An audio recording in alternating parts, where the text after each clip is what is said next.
민수기 13장 21절에서 33절까지 말씀입니다. 이제 정탐하고 와서 40일 동안 정탐한 그들이 이제 정탐의 내용을 이제 보고하는 이런 내용으로 되어 있습니다. 정탐이라고 하는 부분을 어제 보았던 것처럼 이제 세세하게 이런 것들을 보아라. 그들이 강한지 약한지, 또 그 땅에 진영인지, 또 성읍으로 되어 있는지, 또 그들의 그 땅이 또 좋은지, 또 나쁜지, 이런 부분들을 다 보고 오라. 또 과일도 있으면 가져와라. 이렇게 이야기합니다. 정탐꾼들은 여기에서 보면 이 신광야라고 하는 것은 새로운 광야라는 뜻이 아니고 이 신이라고 하는 것은 지명입니다. 신 또는 진이라고 할 수 있는 이런 광야죠. 그래서 이 신광야는 남부 지방이고요. 하맛 어기 르홉에 이르렀고라고 하는 것은 북쪽입니다. 그래서 남쪽부터 시작해서 북쪽까지 이제 가나안 땅을 정탐한 것이죠. 그래서 그들의 방향이 남쪽에서 북쪽으로 이르렀다라고 하는 것의 의미로 이제 신광야에서부터 하맛 어기 르홉에 이르렀다 이렇게 이야기합니다. 그리고 지명적으로 이제 가나안 땅에 들어가서 네겝 네겝에 올라가서 이건 이제 남부에 있는 위치죠. 그래서 네겝으로 올라가서 헤브론에 이것은 이제 헤브론 하면 너무 잘 알고 있는 아브라함이 이제 사라를 장례 치르기 위해서 자기가 돈을 주고 그냥 주겠다고 하는 건데 이 땅을 이제 돈 주고 사죠. 그리고 자기 것으로 삼았던 이것은 굉장히 상징적인 의미가 있는 땅이죠. 이 땅은 아브라함이 값을 지고 지불하고 산 것으로 이것은 하나님께서 나중에 이 땅을 아브라함의 자손에게 주실 것을 믿고 그가 그 땅을 산 거죠. 그래서 네겝으로 올라가서 헤브론에 이르렀으니 헤브론은 애굽 소환보다 7년 전에 세운 곳이다. 이 헤브론에 이 아낙 자손들이 아이만과 세메와 달메가 거기에 있었습니다. 그래서 이 헤브론은 굉장히 강한 이 아낙 자손들에 의해서 세워진 그런 견고한 곳이었죠. 나중에 우리가 알다시피 결과론적으로 봤을 때 갈렙이 헤브론의 땅을 이제 차지하게 되죠. 굉장히 이제 나이가 많은 그런 나이에도 이 갈렙이 믿음으로 그 땅을 차지했던 유명한 장소가 헤브론, 우리가 잘 알고 있는 부분입니다. 그래서 네겝으로 올라가서 헤브론은 지금 여기에서 굉장히 강한 아낙 자손들이 차지하고 거기에 성읍을 세운 곳으로 좀 나와 있어요.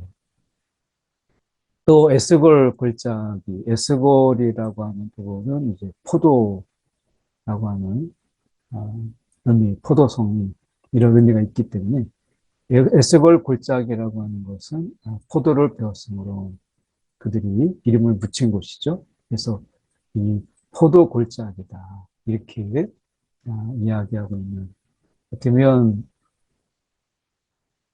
그들이 이제 새롭게 이름을 붙인 바로 그곳이죠. 그래서 에스골 골짜기에 이르러 포도송이가 달린 가지를 둘이 막대기에 꿰어매고 얼마나 열매가 튼실한지 이 둘이 막대기에 끼어서 메고 올 정도로 이 포도송이가 굉장히 튼실하게 열매 맺었다라고 하는 것을 보고요. 성류와 무화과까지도 같이 가져봅니다. 그래서 포도송이, 성류, 무화과 이런 것이죠. 포도송이가 이렇게 달린 걸 보면 이것이 대략 한 7월 정도 해당되는 그런 달이다 이렇게 볼 수 있습니다. 그래서 많은 열매가 있었던 것으로 내가 보이죠. 그래서 정탐하기에는 과일도 있고 또 이제 되면 그 땅을 골고루 보기에는 좋지 않았나 하는 생각이 듭니다. 40일 동안 정탐을 이제 마쳤어요. 마치고 그들이 이제 돌아와서 이제 보고를 하는 거죠. 그래서 이 바란 광야 가데스에 이르러 모세와 아론과 이스라엘 온 회중에 나와서 그들이 보고를 하죠. 이것은 이제 정탐에 관한 보고였어요. 그래서 좋은 것부터 얘기합니다. 그 땅에 과일을 보이고 그리고 그 땅이 과연 젖과 꿀이 흐르는 땅이다. 이것을 비유로 우리가 생각하는데 이것은 젖과 꿀이 흐르는 땅이라고 하는 비옥한 땅, 젖과 꿀이 흐르는 땅, 그리고 황폐한 땅, 뭐 이렇게 이제 그들이 땅을 분류하는 분류의 명칭입니다. 그러니까 마치 이것은 이상적인 어떤 표현으로 젖과 꿀이 흐르는 땅이다 이렇게 하는 것처럼 보이지만 이것은 이 땅의 그런 수준을 이야기하는 일종의 직설법이에요. 그래서 어떤 땅에서는 굉장히 비옥하고 황폐하고 이렇게 이야기하는 것처럼 이것은 땅의 등급을 이야기하는 것입니다. 그래서 그 땅에 젖과 꿀이 흐르는다라고 하는 것이죠. 이것은 그들에게 있어서 굉장히 좋은, 어떻게 보면 지금 광야에 있던 그들에게 있어서 어떻게 보면 굉장히 좋은 땅이죠. 어제 말씀드린 것처럼 이 애굽의 땅, 그 나일강이 범람하여서 그렇게 늘 곡식이 풍부하게 했던 그 땅, 그 비옥한 땅, 그건 아니지만 지금 가나안 땅, 그리고 광야에서 본 그 황폐한 이 땅보다는 나은. 그래서 이 땅에 과일이 있고 열매가 있고 이런 것처럼 지금 그 땅에 젖과 꿀이 흐르는 땅이다. 이렇게 표현합니다. 우리 입장에서는 이 젖과 꿀이 흐르는 땅의 정도가 어느 정도까지인지는 정확히 알 수 없지만 적어도 그들이 기준이 애굽과 광야라고 하는 이 기준 속에서 애굽보다는 조금 못하고 광야보다는 훨씬 좋은 이런 의미 속에서 젖과 꿀이 흐르는 이렇게 표현하고 있는 거죠. 이 표현은 하나님과의 관계 속에서 그 땅이 어떤 땅이 되느냐라고 하는 의미를 함축하고 있다고 볼 수 있습니다. 그래서 우리가 꿀이라고 하는 부분도 그렇고 젖이라고 하는 부분도 그렇고 이것은 결국에는 어떤 여건, 이 상황의 어떤 여건들이 그러니까 목축이 잘 되도록 풀이 잘 자라고 그리고 그 속에서 자연 환경적인 부분이 도와줘야 되는 꿀도 그렇잖아요.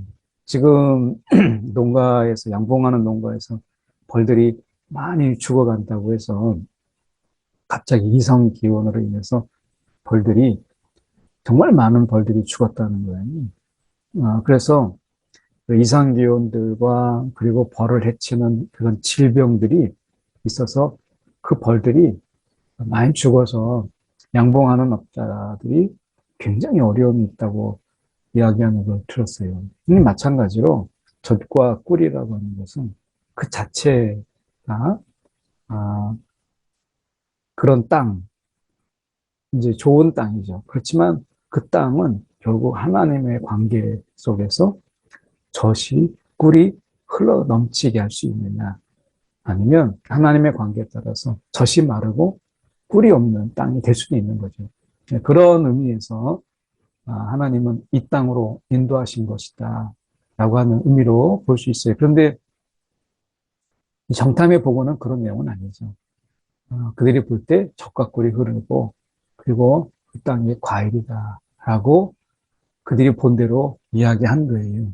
그래서 어떻게 보면 이 자연 환경이나 이런 부분들이 여기에 비교할 수 없다. 뭐 이렇게 보고한 것이죠. 그러나 이렇게 돼 있습니다. 그러나 그 땅 거주민은 강하고 성읍은 견고하다. 진영이 아니었고 성읍이었고 그리고 그들은 강했다. 그리고 힘이 클 뿐 아니라 거기서 안악자손을 보았다. 그러니까 여기서 이제 벌써 이들이 잔뜩 겁을 먹은 거죠.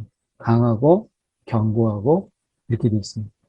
그러니까 강하고 견고하고 크다. 이렇게 지금 이야기하잖아요. 그러니까 벌써 이 말 속에서 우리는 약하고 우리는 정말 견고하지 못하고 작다. 이렇게 지금 이야기하고 있는 것이잖아요. 그래서 아말렉은 남방 땅에 거주하고 헷과 여부스 아모리는 산지에 거주하고 가나안은 해변과 요단에 거주하다. 그러니까 어디 하나 만만한 데가 없다. 남방도 그렇고 산지도 그렇고 요단도 그렇고 우리가 어디 하나 우리가 만만한 데가 없다라고 하는 거예요. 그러니 이들이 어떻게 하겠어요? 그래서 자손 앞에서 그 정탐한 땅을 악평하였다. 이 해석은 그들이 할 수 있는 부분이 아니죠. 이 땅을 악평하였다. 이것은 보고 듣고 한 대로 여기에서 머물렀어야 돼요. 이것도 해석이죠. 강하고 견고하고 크다라고 하는 것은 이것은 해석이에요. 그냥 안악자손이 있었고 아말렉과 이런 헷과 여부스 아모리가 이렇게 살고 있었고 가나안 사람들은 여기에 살았다. 이게 부분인데 이들이 지금 보고한 내용 중에 이런 해석들이 감에 대해서 지금 정탐에 대한 보고를 하고 있는 거죠. 그러니까 이러한 이 해석의 보고, 해석을 담은 보고들은 지금 성경의 결론은 악평이라고 얘기해요. 악평. 그러니까 악의적인 해석이 그 속에서 있었다라고 하는 것이죠. 그래서 그들을 가만히 보면 우리가 두루 다니며 정탐한 땅은 그 거주민을 삼키는 땅. 우리가 가서 그 땅을 다스리고 그 땅에서 우리가 살기보다는 그 땅에 치이고 그리고 그 땅에서 우리는 결국에는 삼킴을 당할 것이다. 이렇게 이야기한 거예요. 그리고 그 모든 백성은 신장이 장대하다. 우리는 작다. 그러니까 세상에 살면서 이런 열등감 그리고 비교의식 이런 부분들은 우리가 없다고 말할 수는 없어요. 우리가 살면서 이렇게 비교적이고 때로는 열등함 이런 느낌 이런 부분들을 우리가 세상에 살면서 우리가 어떻게 다 없앨 수 있겠어요. 그러나 그것을 이겨내며 사는 거고 그것을 극복해내가면서 오히려 그것이 우리 핸디캡이 아니고 우리가 부족한 부분이 아니라 오히려 그것 때문에 더 다른 부분들을 어찌할 수 없는 부분 말고 우리가 다른 부분들을 개발하면서 또 그것을 우리가 채워가면서 세상은 살아가는 거잖아요. 그런데 여기서 보면 우리가 거주민을 삼키는 땅이요. 모든 백성은 신장이 장대하다. 거기에서 네피림의 후손인 아낙 자손. 그러니까 이 부분인 거죠. 그러니까 지금 자신들이 누구인가를 잊고 있다는 거예요. 그러니까 정탐을 하되 우리는 누구인가? 정탐은 그들이 누구인가를 알았다면 이제 우리는 누구인가를 말해야 되잖아요. 그런데 지금 그들이 어떻게 얘기했냐면 우리 스스로 보기에도 메뚜기 같으니 여기에서 메뚜기 신앙이 나와요. 얘는 메뚜기 같은 이렇게 이야기하는 거예요. 그러니까 여기에서 그들이 네피림의 후손, 아낙자손이라면 자신들은 하나님의 백성이다 라고 하는 이 분명한 자기의식, 자기 존재를 알아야 되는 거거든요. 그런데 네피림의 후손인 아낙자손은 보였지만 하나님의 백성인 자신들을 이것 때문에 보지 못해요. 그리고 스스로를 이야기할 때 메뚜기 같다. 그러면은 하나님은 뭐가 돼요? 그러니까 이러한 부분들이 이 정탐에 있어서 실패했다. 이렇게 볼 수 있는데, 보면 그들이 이 악평했다라고 하는 이 해석의 부분이 문제가 되죠. 이것은 지금 그들이 할 게 아니라 사실은 이렇게 차이를 느꼈어요. 부족을 보았어요.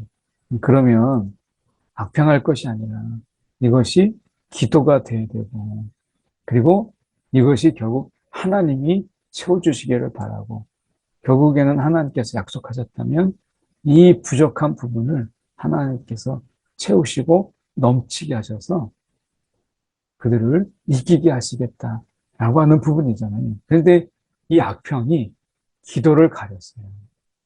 이 악평이 그들을 기도하지 못하게 만든 거죠. 기도 자체를 그냥 무기력하게 만들어 버린 거예요. 그러니까 어떻게 보면 이들이 지금 말하고 있는 이 부분 속에서 정말 안타까운 부분이잖아요. 그러니까 지금 하나님은 강하시고 하나님은 그들보다 견고하시며 우리의 산성이 될 것이며, 그리고 하나님은 우리보다 더 큰 일을 계획하고 계시다라고 하는, 만약에 다윗이라면 그렇게 말하지 않았겠어요? 그러니까 거주민을 보았다면 이제 하나님을 보아야 되고 우리가 하나님의 백성이라고 하는 것을 보아야 되죠. 그러니까 이들은 가나안 족속 사람들만 본 거예요. 그렇다면 이제 그들이 봐야 될 것은 하나님을 봐야죠. 그러니까 하나님이 어떤 하나님이신가? 하나님을 봐야 돼요. 전능하신, 어떻게 보면 하나님, 이 전능하신 하나님, 그리고 전쟁에 능하신 하나님, 이런 하나님을 보아야 되죠. 그리고 자신들이 하나님 안에서 누구인가, 백성이다 라고 하는 이런 부분들을 보아야 되는 거거든요. 그런데 지금 안타깝게도 그들은 하나님을 보지 못했어요. 그리고 자신들이 왜 정탐했는지, 지금 어떤 자격으로 이것을 정탐했는지에 대한 부분을 잊어버렸어요. 그러니까 이스라엘을 대표해서 지금 정탐한 것이 아니라 하나님의 백성을 대표로 해서 정탐한 거죠. 그러니까 이 부분을 그들이 망각한 거예요. 그러니까 지금 우리는 이 세상에 살면서 우리는 이 하나님의 백성, 하나님의 자녀로 이 세상을 살아가고 있다라고 하는 것을 우리는 기억해야 돼요. 세상을 보았다면 내가 누구인가를 봐야 되는 거죠. 그런데 세상을 보면서 내가 누구인가를 잊어버렸어요. 이것이 이 정탐의 실패의 원인이었죠. 그래서 결국에는 이 정탐을 보고 왔으면 네가 믿는 하나님은 누구이시고 우리는 누구인가를 이제 와서 봐야죠. 냉정하게. 그리고 이것에 대해서 이런 차이가 그들은 정말 클 수도 있고요. 성읍이 견고할 수 있죠. 여리고성이 정말 견고했으니까 고고하게 보면. 그리고 그들은 강했어요. 그런데 이 땅을 하나님께서 주시기로 하셨다면 나머지 부분은 하나님께 맡겨야 되고 하나님을 의지해야 되고 하나님을 바라봐야 되죠. 그런데 그들은 계속 반복되는 게 지금 안악자손이라고 하는 부분이에요. 이게 지금 여러 번 나옵니다. 지금 보면 안악자손. 이 하나가 그들을 겁나게 하는 거죠. 안악자손. 이렇게 얘기합니다. 안악자손을 보았고 안악자손의 거인들. 이렇게 봤어요. 그러니까 다윗과 우리가 골리앗이 생각이 나잖아요. 거인들. 여기서 말하면 거인. 뭐 골리앗이 우리가 얼마나 큰 거인이에요. 그리고 뭐 체중도 어마어마한 이런 경우잖아요. 그러니까 외형으로 볼 때는 안악자손 그들에게 충분히 겁을 줄 만한 이것은 분명히 맞아요. 그리고 어쩌면 그들 앞에서 메뚜기와 같을 수도 있어요. 그런데 여기서 하나님이 빠져 있어요. 하나님. 우리가 여리고성을 정탐했던 그 정탐꾼에게 있어서는 하나님의 이야기가 전부였어요. 그렇죠? 하나님의 이야기가 전부였어요. 그런데 이들에게 있어서는 하나님이 빠져 있어요. 그 땅을 정탐할 때 하나님께서 그 지금 보게 하신 것, 하나님이 그들 가운데 미리 어떤 것을 준비하셨는지, 하나님의 그 예비하심, 이것을 보지 못했어요. 그러니까 지금 갈렙은 우리가 그렇지 않죠. 보면 갈렙이 모세 앞에서 백성을 조용하게 하고 곧 올라가서 그 땅을 취하자. 능히 이기리라. 이 자신감의 근거는 어디에 있어요? 지금 보면 하나님이죠. 하나님이 약속을 하신 것이죠. 그래서 갈렙은 우리가 곧 올라가서 그 땅을 취하자. 능히 이기리라. 이렇게 이야기하는데 함께 올라갔던 사람들이 백성을 치지 못하리라.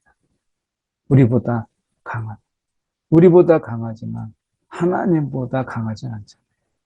그러니까 이 갈렙은 지금 그 땅을 취하자. 능히 이렇게 능히 이기리. 근데 능히 이기지 못하. 이렇게 갈라집니다. 그래서 우리가 이 땅에 살면서 정탐처럼 정확하게 보고 올 필요가 있어요. 이거는 정말 사실이거든요. 근데 이제 사실을 보고 왔다면, 이제 이런 사실과 이런 좋은 어떤 사실, 또 이런 불리한 사실들을 알고 왔을 때, 이 부분에서 이만큼의 부족을 인정하죠. 인정하고, 그리고 하나님이 채우실 것을 바라보는. 그래서 능히 이기게 하시는 하나님. 이 하나님을, 이 전능하시고 전쟁에 능하신 이 하나님을 봐야 되고, 우리가 그분의 백성이라고 하는 것을 봤어야 되죠. 하나님께서 이미 예습하셨잖아요. 학습 효과로.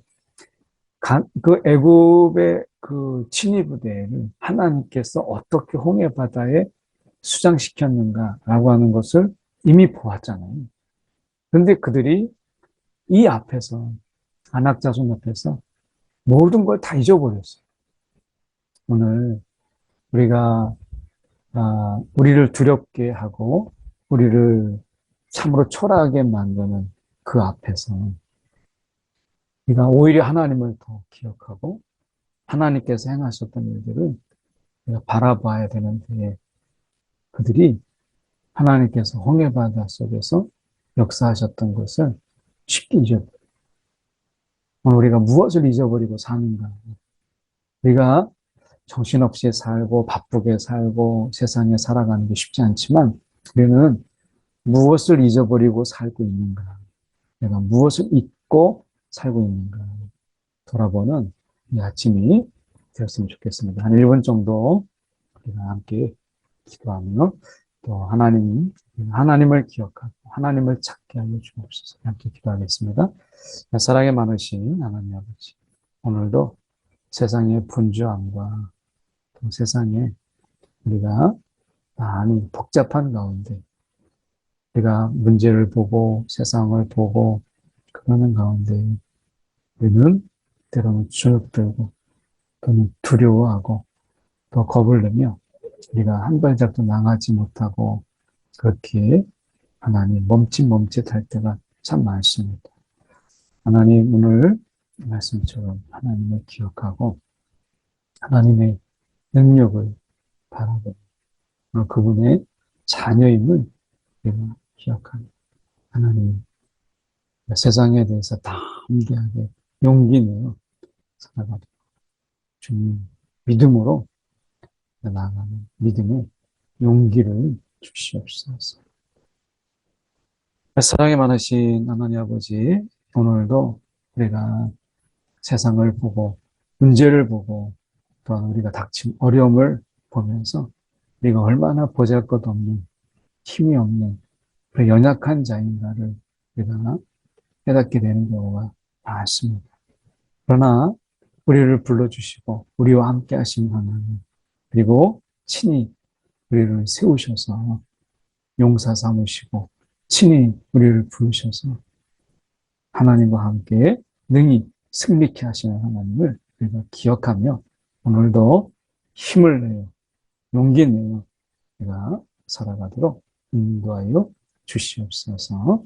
살아계신 예수 그리스도를 받들어 기도드립니다. 아멘.